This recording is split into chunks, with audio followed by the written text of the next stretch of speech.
Commentary ఇక్కడ బ్రాహ్మణులు అన్నం తింటే ఇతరులు చూడకూడదని అనుకుంటారు. అది ఆక్షేపించాల్సిన విషయం కాదు. అది ఆ మాటకు వస్తే అందరూ నేర్చుకోవాలి ఆ విషయం. మనం అన్నం తింటుంటే ఎవరు పడితే వాళ్ళు చూడ, అసలు ఇంట్లో వాళ్ళు తప్పితే ఎవరు చూడకూడదు.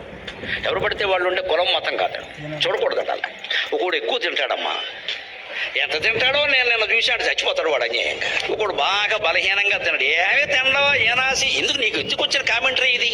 వాడు తినేది వాడు తిన్నవరాదా? అందుకే బ్రాహ్మణ కాస్త లోపలికి తలుపైనా వేయమంటారమ్మా. దాన్ని ఏమో అనాచారం కదమ్మా, అందరూ చేయాలి ఆ పని. ఎందుకు ఊళ్ళో వాళ్ళందరూ వచ్చి చూడాలి? అక్కడ మనకు కావలసిన తింటాం, కావలసినంత తింటాం, కావలసినట్టుగా తింటాం. అందరికీ తెలిస్తే తినడం కష్టం అండి. అసలు ఒక మనిషి తింటూ ఉంటే మేము ఆతిథ్యంలో ఎదుర్కొంటాం ఆ ఇబ్బందులు. ఒక చోట ఒక్కడిని పెడతానా, భోజనం చేస్తానా, నలుగురు కూర్చుంటారు. నాకు చాలా మొహమాటంగా ఉంటుంది అక్కడ. వడ్డించేవాళ్ళు అంతమంది ఎందుకంటే ఒకడు చాలు.